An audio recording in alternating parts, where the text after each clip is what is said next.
Добро. Зошто Бог стана човек или во оригинал Зошто Бог човек? Тоа е значењето на нова фраза Cur Deus Homo.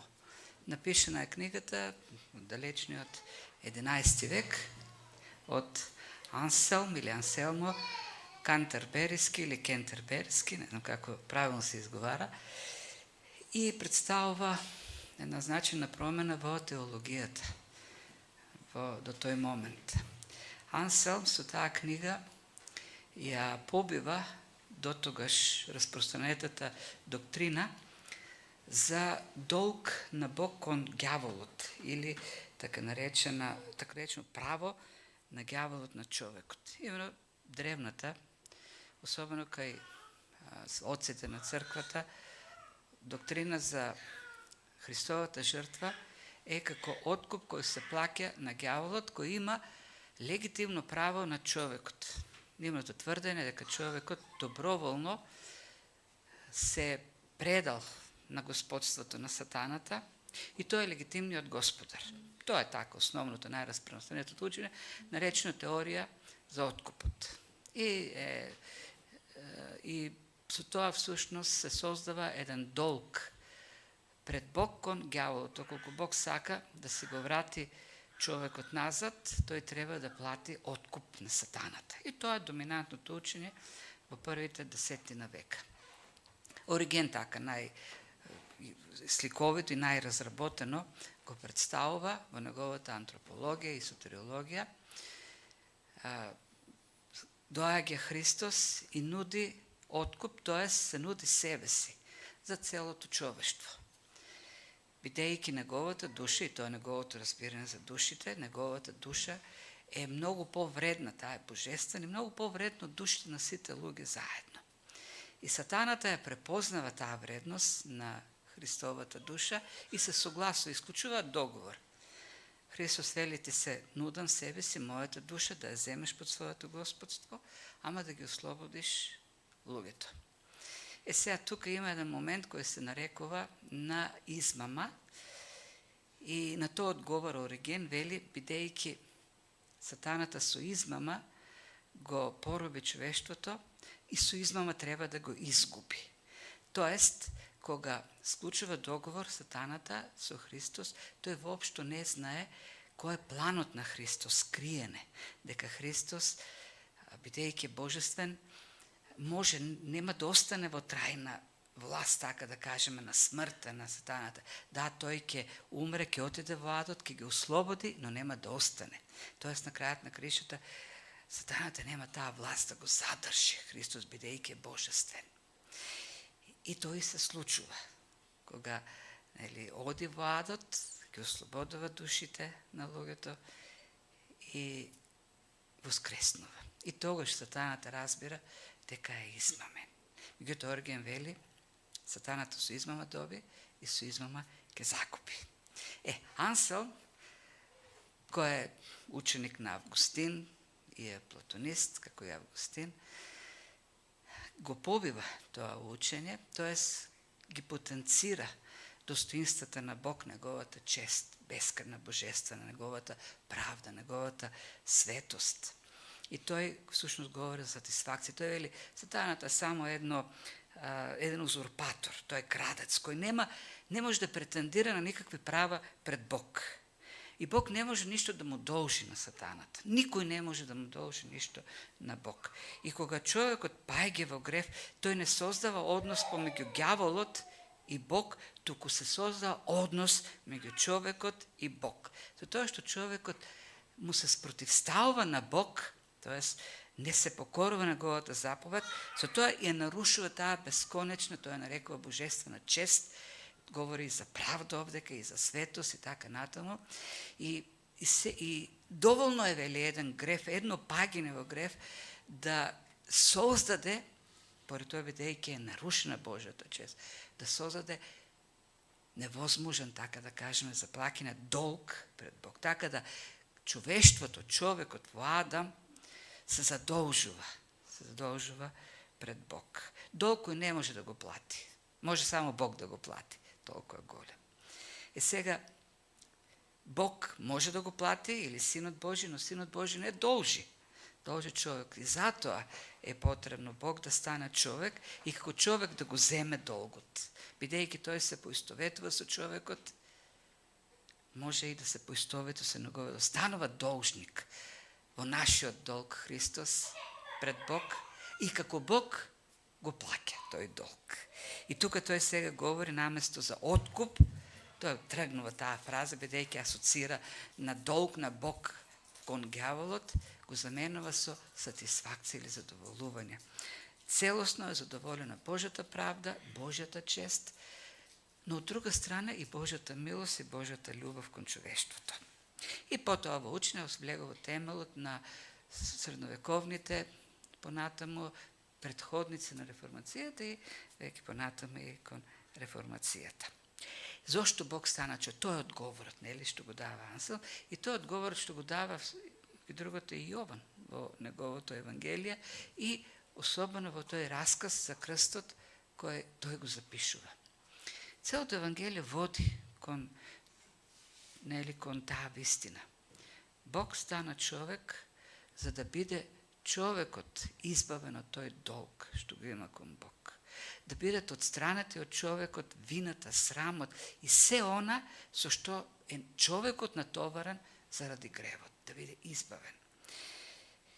И така почнува, нели, Евангелието, со Бог, со Христос кој што, или Логосот кој што е Бог, но кој што, во 14 стих, стана човек, се воплоти, се засили меѓу нас, живееше меѓу нас.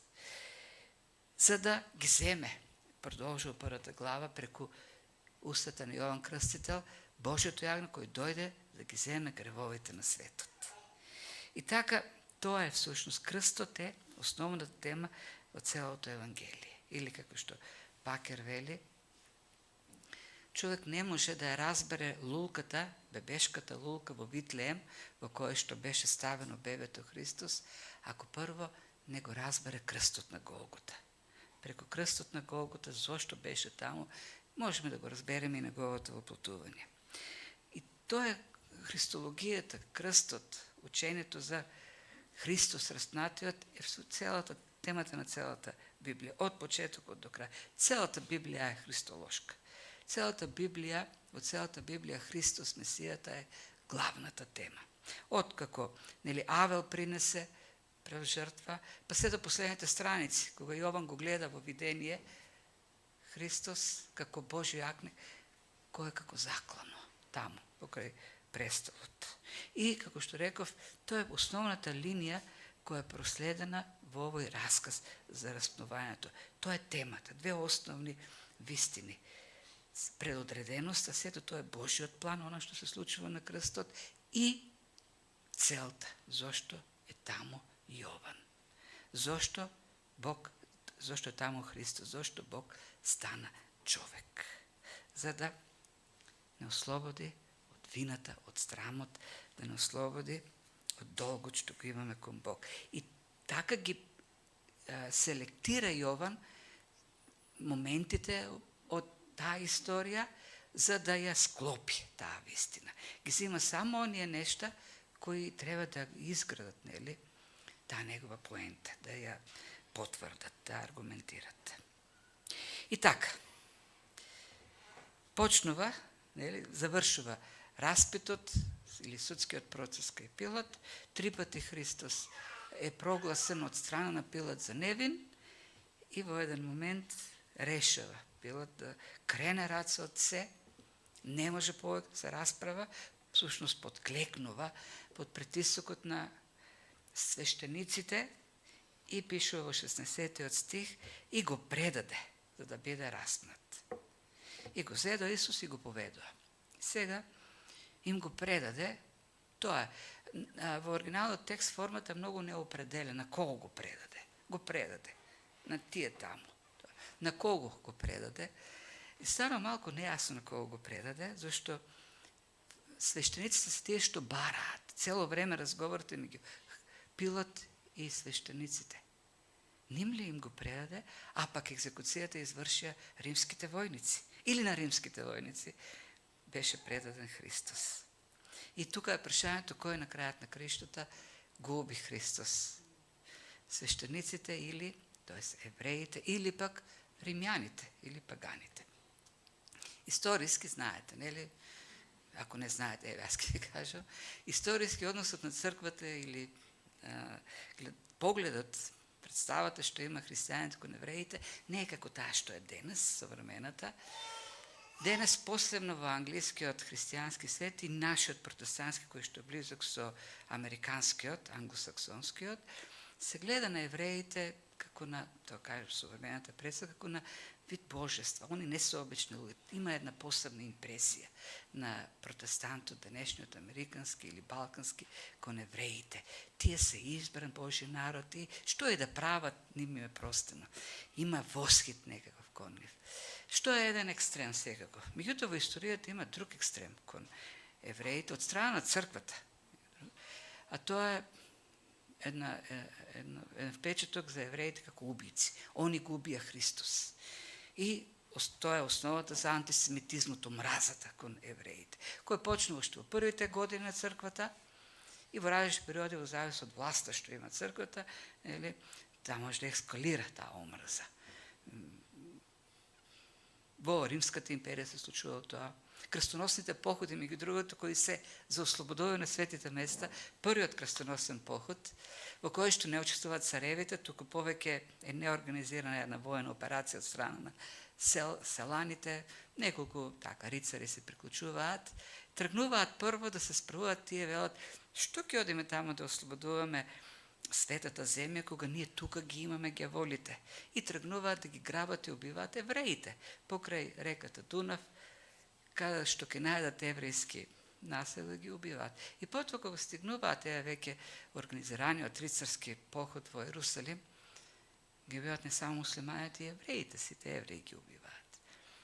Инквизицијата, ние знаеме како имаме еден мит изграден дека тоа е некаква организација против протестантите, што не е воопшто точно. Шпања не поминува низ реформација, они имат организирана црква од Фердинанд и Изабела, инквизицијата таму е против евреите, најмногу, и во известна мера против муслиманите. И така, и колку евреи се избркани од Шпанија за време на инквизицијата и убиени. Тоа е представата за во светот кој се гради. Тие го убија Христос евреите. Вистината и ова смета Дон Карсон дека нарочно и ова не дефинира, туку дава една многу општа така лична заменка, им го предаде, за да ги вклучи сите овдека. Ние сме виновни. Сите ние, ни го предаде на сите нам. Ние таму го распнавме Христос. Да, не се намало вината на Пилат или на Кајаф уште повеќе, зашто самото Јован вели преку зборовите на Христос, нивната вина е поголема. Но на крајот на краиштата тие не се крајната причина. Нашите греови и на крајот на краиштата, ако евреите беа виновни, тоа беше некоја трагична грешка во историјата, инцидент некаков. Во суштина, тоа е во рамките на оној предвечен Божи совет за како план за спасение за човештвото. Сето тоа беше однапред, така да кажеме, по Божјата воља испланирано. И затоа пишува Исаја во 53 глава 10 стих, волјата Божја беше да го казни. Тоа беше Божјата воља. Месијата да биде казнет. И го предаде, продолжува Исаја, на мачини. А пак Христос за себе си кажува и во Марко и во Матеј, Синот човечки не дојде да му служи, туку да служи и да го даде животот за мнозина. Така да гледаме Божја волја. Волја на Отецот и волја на Синот да биде извршена таа волја на Отецот. Така да Синот е јагнето кое е заклано уште од, вели во Откровение, созданието на светот. И пак ќе кажам, секој детал овдека што го избира Јован да го вклучи е да ја потврди таа вистина. Се однапред пророкувано според Божјата волја и се е со една единствена цел, нашето спасение. И затоа тој вели и така, носејќи го својот крст, Тоа е како едно вака сумирање. Својот крст си го земе. Тоа е неговата работа. И така Христос, со други збори, тргна да се врши својата мисија, својата работа. И при тоа, до толку Јован е доследен на таа изјава дека Христос си го носеше крстот, што пропушта еден момент кој, например, попедантните евангелисти го вклучуваат, а тоа е неможноста на Христос да го до крај да го однесе крстот. Знаете, нели, за тоа пишуваат и Лука, дека кога излегува од градот, преку градската порта, измачен, истуштен, паѓа под притисокот на крстот и некој Симон, киренеецот, го зима да го носи. Меѓутоа, Јован, кој бил сведок, единствениот од апостолите, не го вклучува тој момент. Не дека другите не знаат или додале нешто неточно, не, целта на Јован е да го представи Христос во неговата решителност како до крај го извршува она што му е задача, служба. Тој го носи крстот до крај. Не. Таа е идејата. Јован е идеологот. Го представува тоа цел. Тој до крај го носи својот крст. Една гласена решеноста да се принесе во жртва, како што, нели, тука е сликата со Исак. Волјата на Авраам беше таа, и тој послушна таткото, сам си ги носеше дрвата кои беа наменети за жртва. И така, носејќи го својот крст, тој излезе на местото наречено Черепница, а по еврејски Голгота. Значи, има традиција по кој пат се движеле заробениците на она Вија Долороса или патот на болката, на тагата, така некако може да се преведе, и стигнуваат на тоа место кое што личи на лобно место, некој, зашто лобање, нели, од стар словенски збор лобање или череп, а пак на еврејски Голгота. И тука има предпоставки, нито една не се знае дали е точна, затоа има повеќе предпоставки, секој тврди дека неговата е точна, но според едни наречено такво место зашто личило така, изгледало како череп, како, нели, мртвечка глава. Според другите се вика така зашто таму ги оставале коските, билно полно со коски на обесени или распнати разбойници. А има едно така доста митолошко толкување дека таму е најден черепот на Адам. И затоа по него е наречен Черепница или Голгота, тоа место. Како и да е, соодветно место, бидејќи черепот или мртвачката глава е асоцирана на смрт, на смрт. Тоа место каде што се убивале луѓе, тоа на суров начин, како што Цицерон вели, најсуровата, најстрашната, најодвратната од сите казни е казната распнување на крстот. Резервирана за најлошите криминалци, мачна смрт. И сега, ако сме тука кај тие физички маки, пак еден друг момент е добро да му посветиме внимание, а тоа е една, така да кажем, еден впечаток дека евангелистите воопшто не се занимаваат со таа страна на Христовите маки. Например, Јован само еден збор, во целиот тој процес, нели, мачен, само еден збор, во нашиот превод 2, го распна, во оригиналот тоа е еден збор. Го распна. И толку. Ништо не ни кажува за ужасите маките, физичките маки на таа сурова екзекуција. За разлика од нас, например, и тоа го забележува Леон Морис, кој вели популарната побожност кај протестантите и католиците и православните, но помалку таму, зашто они се мистици, не се толку, така да кажем, рационалисти, земни, како западната црква, источната е помистична и физичките работи не интересира многу православната црква. Физичките измачување повеќе, тука има, нели, на мистика. телото, материјата е таму ставена на страна и затоа, например, во православни проповеди или не се говори многу за тие маки физички на Христос. Меѓутоа, западната црква многу говори. Дури медицински ги објаснува кај влегувале овие шајките, какви маки предизвикувале, кај биле нервите, па со дишењето, нели, поврзани факти и така натаму. Спрена цела реконструкција на тој физички аспект на Христовото измачување. И како што вели Леон Морис, за разлика од таа тенденција која има ние да се задржуваме на маките што е физички претрпел, кои се реални и не ги побиваме, евангелистите не го правеле тоа.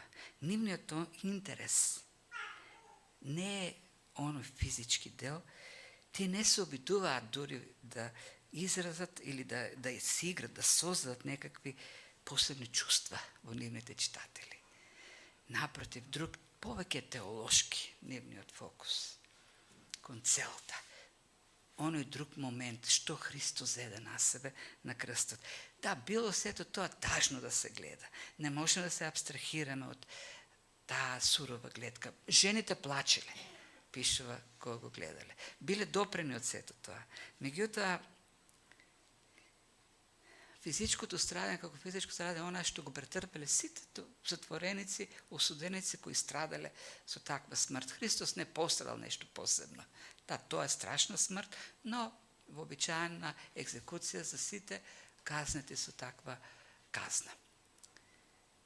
И на крајот на криштата, тој аспект ништо не ни значи нам како спасение. Зашто ако беа физичките страдања со тоа се завршеше, ништо со нас немаше да се случи повеќе. Христовите физички страдања не спасуваат. И затоа, а и на крајот на криштата не се неголемите страдања кои Христос ги искусува. И затоа Јован тука ќе се задржи нешто многу друго. Ќе изнесе некои други детали. Да, има информација не дава, но за да видиме дека тоа е историски настан, дека тоа се историски, тоа не е митологија, се случило на вистина. Но деталите кои што не ги вклучува овдека ги потенцираат оние други видови на страдања кои Христос ги искусува. Таму е поставен моментот, тоа е духовното страдање. И тоа е најмачното кој Христос го искуси. Некои велат, ние не можеме тука да разбереме и да и спасените никош нема да разберат, но оние што се во пеколот и што ќе бидат во пекол, тие можат да разберат ни што Христос поминал. Но и тоа не е сосема точно. Зашто секој во пеколот си ги искусува своите страдања дека Христос на себе го зеде пеколот на Божиот народ, пеколот на сите оние кои што ги спасил. И не само тоа, страдалниците во пеколот се луѓе кои што се во грев, живееле во грев, додека на Христос беше натоварен гревот на човештвото над битие кој никогаш не сгрешил, кој е апсолутно свето и чисто. И затоа некој тоа ги нарекува тие духовни страдања несвојствени страдања. Тие не се типични за Бог. Страдања на душата неопходни за нашето спасение. И така, во првиот детал, кој е духовниот аспект на она што Христос го искуси, на тоа ќе го посветиме нашето внимание. Носејќи го својот крст, вели, тој излезе. Излезе. Тоа е. Излезе на местото. И тоа е искористен е глагол, посебен глагол. Например, може да каже тој отиде, нели? Или стигна. Меѓутоа е вклучен зборот излезе. Од некаде излезе. Излезе преку нешто. И тоа е важен детал во Јовановото изразување, кој нели пак ќе кажеме е идеолошко, и прави асоциација со излегување од нешто. Например, ако одиме во Левит, 4 глава, кај што се дадени инструкциите за жртви за грев, тоа е кога нели некој или народ ќе направеше грев, требаше да принесе жртва за грев. И таму беше дадено нели ова објаснување дека кога ќе се однесе жртвата кај свештеникот, тој ќе ја заколи и ќе треба да издвои одделни делови, така да кажеме. Не знам како се вика тоа кога месарот го расчленува животното. При тоа треба да оддели делови кои ќе бидат жртвувани во жртвеникот во самиот храм или во светилиштето. Тие инструкции се дадени додека евреите живеат во пустинята во логор, а другото пак ќе се оддели, ќе се извади надвор од логорот, ќе излезе и настрана таму ќе биде запалено или таму ќе се принесе во жртва. Ева, например, што му се допаѓа на Бог, што треба да биде запалено во светилиштето.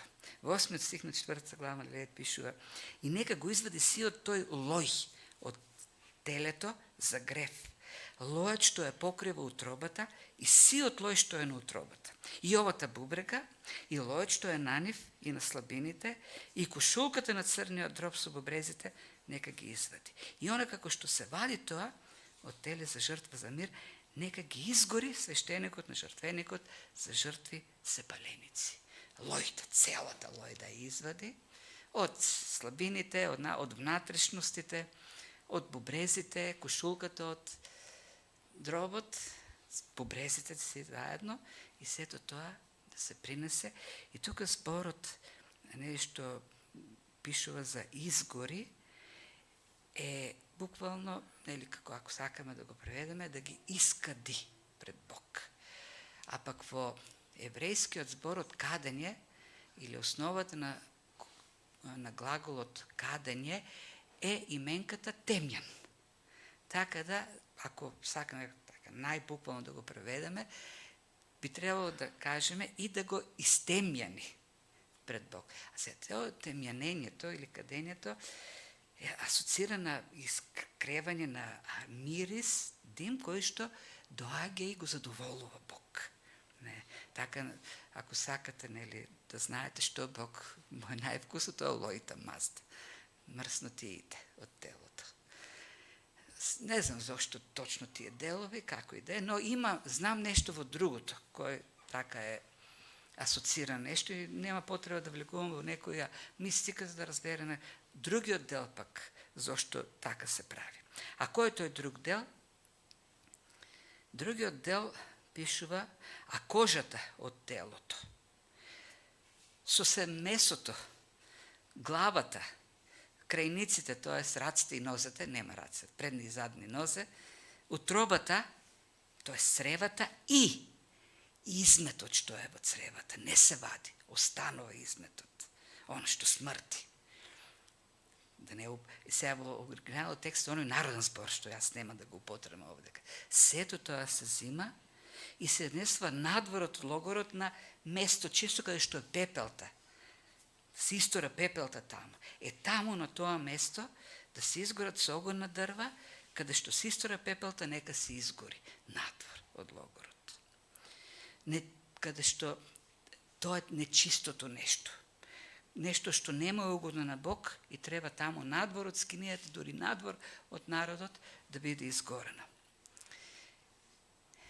И тука гледаме, Христос е таа жртва која што се изнесува надвор, излегува од логорот, така, таму на тоа место каде што е смртта, пепелта.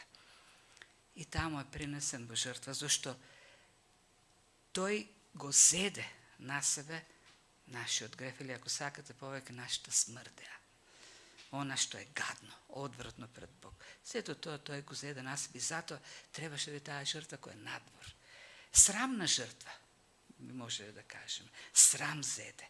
Она што ние, нели, од што се срамиме, она што не прави нас толку фрустрирани, за да се измислуваме постојано нови начини како да се покажеме, како големо да се скриеме таа голота или тој срам во кој живееме. И се убедувам да се украсиме колку што можеме повеќе, да ја разубавиме таа грозна слика за себе си.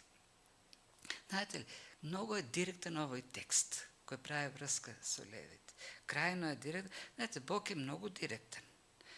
Бог не е психолог кој, како современите хуманистички, според секуларната психологија, кој се труди човекот да го направи се чувствува пријатно, тоест, нели, да не се вознемирува. Не, директен е многу текстот. Тоа е нашиот проблем. Ние сме измет, така да кажеме, во гревот, во Божите очи. Тоа Христос го зеде со себе и беше таму изведен, тој доброволно отиде надвор. И продолжува таа слика. Јован, кој не е по деталите, продолжува да го вклучи и овој факт, дека беше раснат меѓу двајца таму. Знаеме дека таму на крстот биле раснувани разбойниците, убијците, крадците, најлошите злосторници.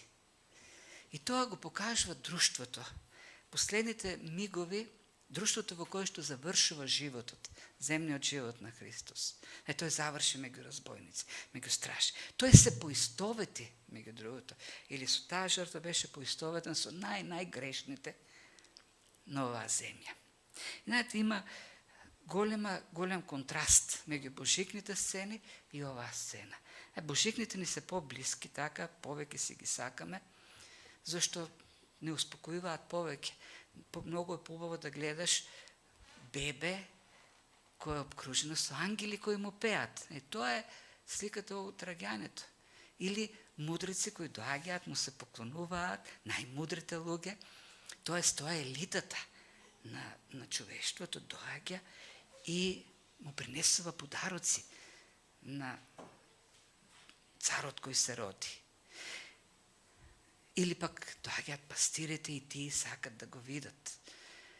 Додека последната сцена или последните сцени од животот на Христос е тој таму во срам, носејќи нашата нечистотија, беше распнат во друштво на разбойници.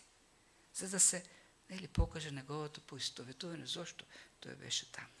Беше таму за грешниот, заради нашите гревови. И пак тука додава, всушност го нема тоа, но Исаја пишува дека ќе биде броен меѓу престапниците. Во секој случај Јован го додава тој момент овдека за да пак направи асоциација со пророштво од Стариот Завет, од Исаја 53 глава. Така беше броен или вклучен, така да кажеме, поставен меѓу престапниците. И со тоа се покажа дека тоа е со овој чин. Со овој момент од распнувањето е навистина нашиот Месија, пророкуваниот Спасител. И за тоа посведочува и Пилат со на обвинение кое го става, кој прво го дава на војникот и потоа го става на крстот на Христос. Тоест Исус од Назарет, цар јудејски. И додава Јован дека сите може да го прочитат, многумина. Било на такво место, јавно место, надалеку, и мнозина може да го прочитат тоа. И додава дека е напишан на грчки или елински, латински и арамејски. Тоест, трите големи јазични групи во древност. Ориенталниот свет во тоа време зборел арамејски, вклучително евреите, латинскиот свет латински и елинистичкиот свет елински. А тоа е време пак на Пасха во Ерусалим, кога доаѓаат евреи од сите тие јазични региони во империјата. Доаѓаат луѓе кои што го знаат арамејскиот, латинскиот и елинскиот и можат да прочитат. Кое е обвинението на Христос? И секако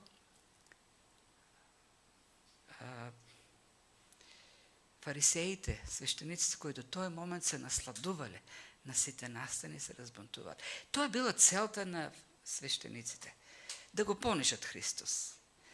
Не едноставно да го убијат, да го понижат. Они може да го каменуваат, тајно да го убијат, но они сакаат сето тоа да се случи така како што славата му порасна многу, особено после воскресението на Лазар, и многу луѓе тргна по него и се уплашија свештениците, сега сакаа крајно, екстремно да го понишат.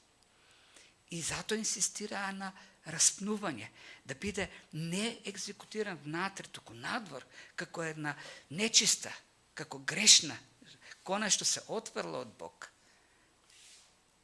Да биде таму поставен меѓу разбойници, да го видат сите, како виси, како разбойник. И обвинението цар јудејски. Тоа официјалното обвинение. Пилат вели, Ако некој го праша Пилат, зошто сега го убивате? И тој каже, па затоа што е цар јудејски. Не знаеме кои се неговите мотиви, повеќето веројатно така да им врати некако на свештениците кои го испрустрира доста тој ден. Може би бил допрен од Христос, може би имал откровение кој што го верил дека тоа е нешто, дека тоа е навистина е цар, не знаеме. Но како и да е, свесно или несвесно, тој открива вистината, го вели, напишав што напишав. Знаете во оригинално што значи? Тоа е што е и тоа не се менува. Како факт, како констатација. Тоа е констатацијата. Или со други зборови, кажано преку Божјата уста, тоа е вистината. Тој е царот јудејски. И тоа не може да се смени. Што и да направите, тој е. Не може неговото царство да биде земено. Тој се останува царот јудејски. Тој е царот кој доаѓа да го испави Божиот народ, да го земе, така да кажем, во своето царство. И тоа е пак, нели, момент кој што го вклучува Јован и е дополнува таа слика што тој во Евангелието ја гради за Христос. Месијата, Спасител, Бог кој стана човек, предвиден по Божјата воља за спасение на човекот. Тоа е темата, главната тема. Тоа е јагнето Божјо кој ги дава, кој ги зема гревовите. Тоа е оној кој што го даде Отецот, зашто толку го засака светот за да не погине никој, но секој што верува да добие живот вечен. Или Спасителот на светот, така го нарекоа самарјаните, кога чуе од устата на самарјанката за Христос, дојдоа го видоа и рекоа, ово е Спасителот на светот. Тоа е светлината на светот.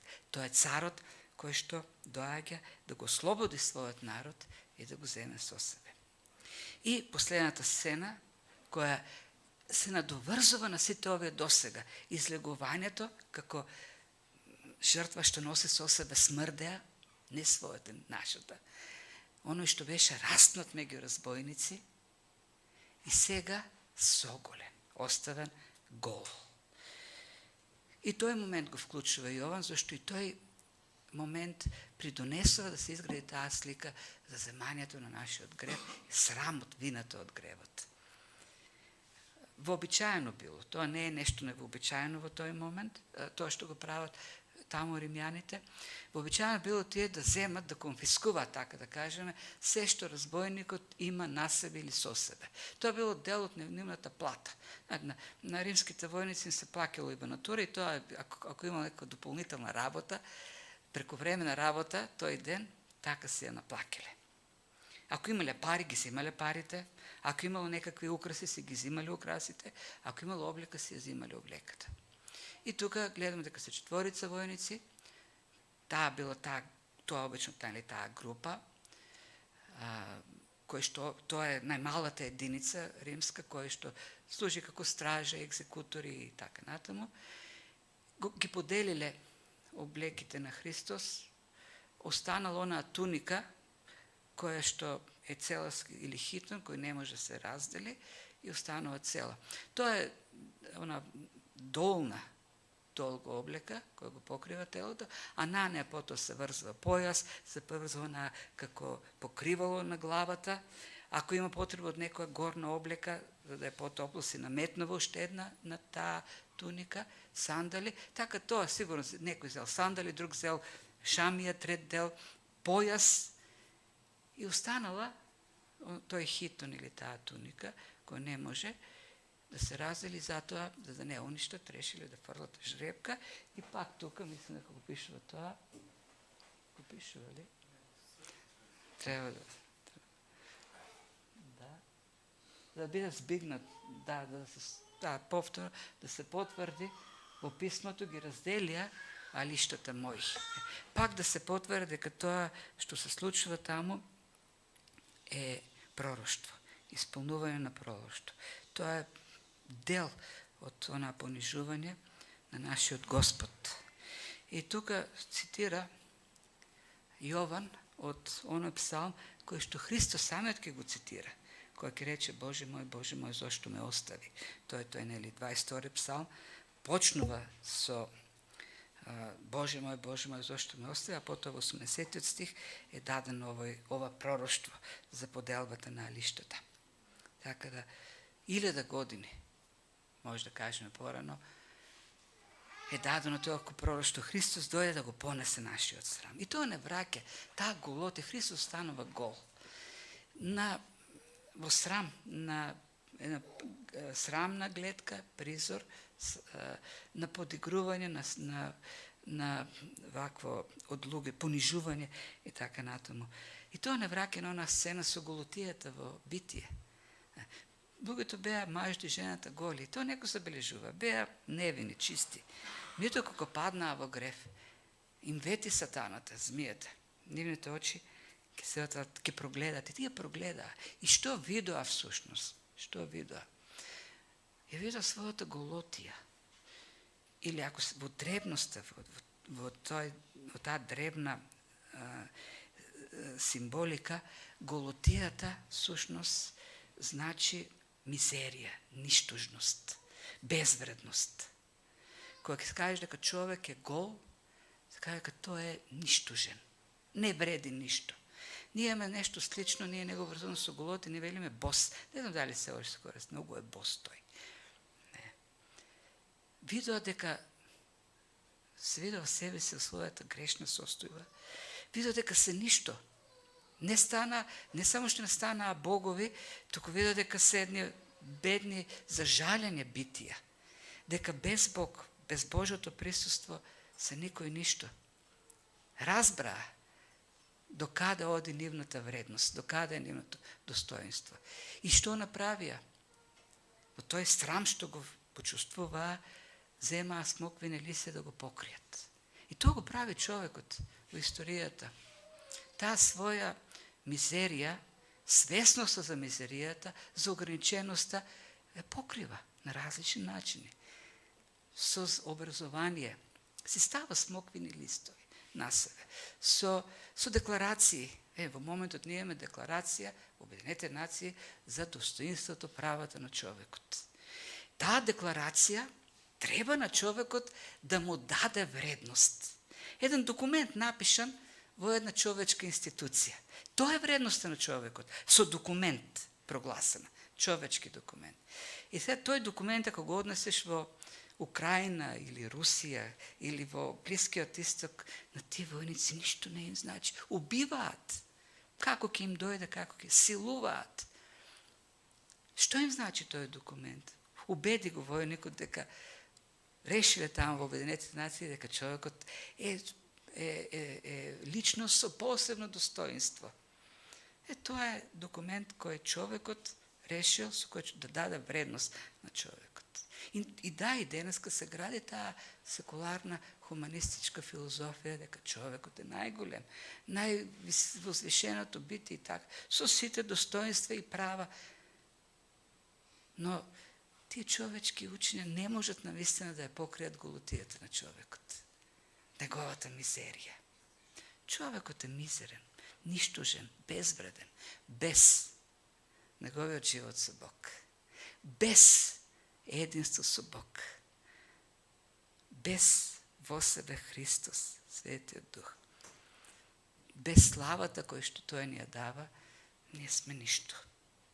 Во таква, тоа дојде Христос, всушност, да го направи, да го земе нашиот срам, нашата голотија, смрдејата на гревот, кој одвратно сето тоа пред Бог, таму да го понесе на крстот.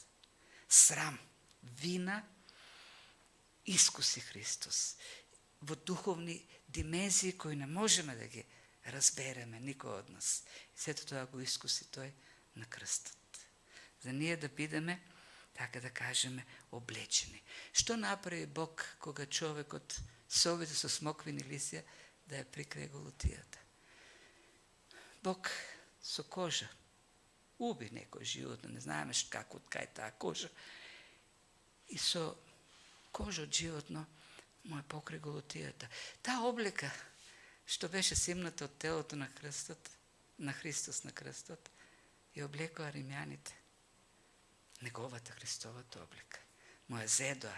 Така Христос го зеде нашиот срам, за да ни ја подари неговата облека на правда. Да не покрие. Не со смоквини лисја кои се сушат, кои така смешно детски, да кажеме, прикриваат. Туку со вистинска облека на правда, со вистинско достоинство, со вистинска вредност. Го зеде тој срам, таа вина на првиот Адам, од последниот Адам, и ни ја даде неговата слава. И затоа христијанството можеме да го наречеме единствената религија на спасението. Единствената. Останатите религии не се религии на спасение. Останатите религии се религии на обиди, човечки напори за спасение. Човек турка, како Сизив камен, турка и не знае до каде истуркал. Додека Христос, Бог дојде и го зеде нашиот срам, ја зеде нашата вина, го зеде нашиот долг и не спаси.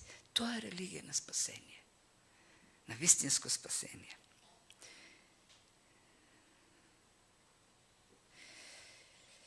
И така, тоа е Божи дар. За да ги освети луѓето, Христос дојде, и тоа е зошто Бог стана човек, одговор на прашањето. За да ги освети луѓето со крвта своја, тој пострада надвор од градските порти. Тоа се зборови на авторот на Евреите, глава 13.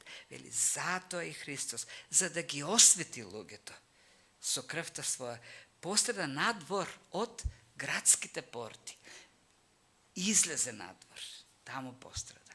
Го однесе нашиот срам, пишува авторот. И пишува, и така да му пристапуваме надвор од живелиштето, носејки е неговата поруга или неговото отфрлање, вели авторот. Тоест, и сега ние, откако Христос го седе нашиот срам, така што надвор од портата со крвта своја не освети, и ние сега треба да тргнеме по него. И ние да излеземе надвор и да го носиме неговото отфрлање. Да ја платиме ние цена. Не кажам голема цена сега. Христос не спаси од срам и сега ние пак треба да трпиме отфрлање. Всушност овдека идејата е да ние ќе доживееме отфрлање на светот затоа што ќе излеземе од тие лажни, измамливи, светски обиди да ја прикриеме голотијата. Од сите оние измами кои нудат некакво избавување, кои нудат некаква вредност, лажна вредност. Излезете, вели, од таму, авторот на Евреите. Ке имате поруга или отфрлање или навреди ке трпите. Меѓутоа, што ке загубите на крајот на криштата? Ми ке ги загубите само лажните надежи. Ке ги загубите лажните вредности кои ги нуди светот. А во Христос ке добиете вистинска облека, вистинско достоинство. И тоа го пишува во продолжение, целината е таа, излезете, како што Христос излезе за да ве освети со крвта надвор од логорот, и вие така претрпете поруга, и продолжува следниот стих, бидејќи овде, таму каде што сме во светот, немаме постојан град, туку го очекуваме она што ќе биде. И тука гледате целата стих. Христос излезе. Беше жртвуван како недостојна жртва, според законот, бидејќи беше за грев жртва. Беше отфрлен на крстот од Отецот во нашата грешност. За да не освети. И така ние да излеземе. Зошто? Зашто во тој град, во тој свет, ни немаме постојано место. И го дава како пример Мојсей и вели на кого што светот му беше под нозете. Мојсей како син или послен син на сестрата на фараонот, со целото право имал легитимитет на престолот. Тој можел да стане фараон. Тој можел да стане прв човек во светот. Меѓутоа, вели авторот на Евреите, но поради Христа сметал дека срамот е поголемо богатство, Тоест, таа поруга што ќе искуси од Египет е поголема богатство отколку египетските ризници, зашто гледаше на наградата. И навистина што направи Мојсе? Излезе од Египет и стана овчар. И 40 години беше овчар. Голем срам. Но тој го сметаше тоа за поголемо богатство, зашто сето тоа гледаше награда, отколку да остане во таа голема империја Египет. И ако станеше, ке станеше можеби фараон, еден ден ќе му направија пирамида, ќе го учија во учебниците и толку ќе беше со Мосера. Ништо повеќе. Тоа на слава што ја дава светот. Да излеземе, вели, од светот. И во Христос да го добиеме вистинското достоинство. Да пристапуваме надвор од живелиштето, носејќи неговата порука. И колку повеќе разбираме што Христос претрпел, колку повеќе разбираме што сме добили во Него, толку полесно ќе ни биде и ние да се оддалечуваме од овој свет, за да му припаѓаме на Христос. Да, треба да бидеме во светот, да служиме како светлина во Него, но не и да го живееме светот. Да излеземе надвор од портата кај Христос. Оние кои се без Христос, кои што сметаат дека овој свет нуди нешто, задоволува, вистината дека се што ќе стекне овдека, дури многу да стекне, е суета. Нема да трае. Знаеш, ми прави впечаток, сега тоа го забележувам, може би дејќи има многу повеќе извори за информација, како портали, социјални мрежи и телевизии, кога некој ќе умре и околу него се крева така. Внимание големо. Например, пејач, скоро почина Владо Јаневски.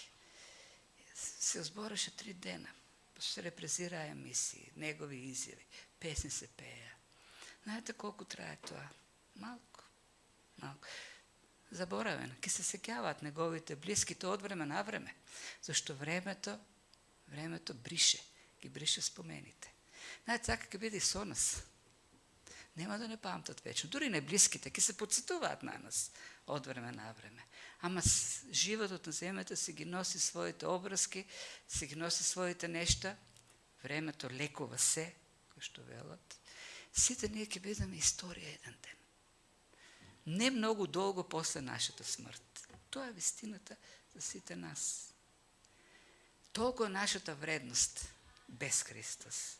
Христос дојде да ни го даде вистинското достоинство. Бог не создаде по неговиот образ, да ја живееме неговата слава. Ја загуби Адам во Еденската градина, Христос ни ја врати на крстот. И тоа е нашата надеж. Да бидеме во Христос, да веруваме во Него, да се довериме на Него, а Бог треба да ни помага во сето тоа. Сега ќе пристапиме кон Господовата трпеза, која не поттикнува пак да размислуваме за крстот. Тамо каде што Христос го изработи сето тоа. На крстот каде што го зеде нашиот срам, вината и ни ја врати славата. Славата со која што Бог не овенчал уште додека го создавал ова создание. И така да се подсетиме, да размислуваме за таа жртва, за тоа што направил за нас и да живееме за Него посветено. И нека Бог ни помага во Неговиот дух да го правиме тоа, да живееме вистински живот. Па сега да се молиме. Татко Небесен, Ти благодариме за Твојата добрина, за таа голема жртва за која што говоревме. Ти благодарам за тој голем благослов да го имаме на наша страна Синот Божи, кој го направи за нас оно што самите не можеме да го направиме. Да биде помирување за нас. И Ти го направи тоа. Направи тоа давајќи го својот Син на крстот и не помири со себе.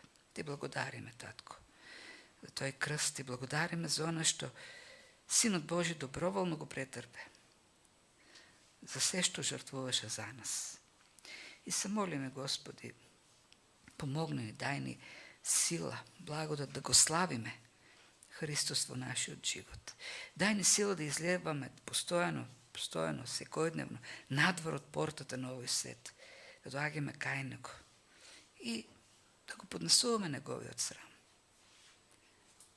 Се молиме, Татко Небесен, сега додека пристапуваме кон елементите на Господната трпеза, Ти да не подсетиш на сите тие жртви што ги направи Христос, на тие тешкоти, на тој товар што го понесе, таа славна жртва што ја принесе.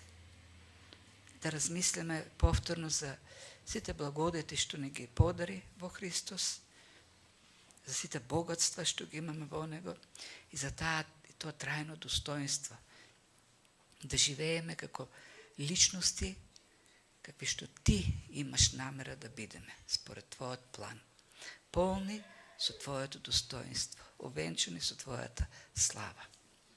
Се молиме за сето тоа, Татко Небесен, во името на Христос и се молиме повторно да не измиеш, да не очистиш и да не представиш достоинствени пред Тебе.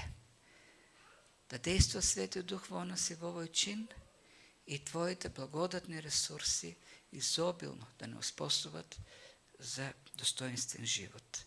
Живот каков што припаѓа на наследници на Божјото царство. Во славното Христово име се молиме. Амин.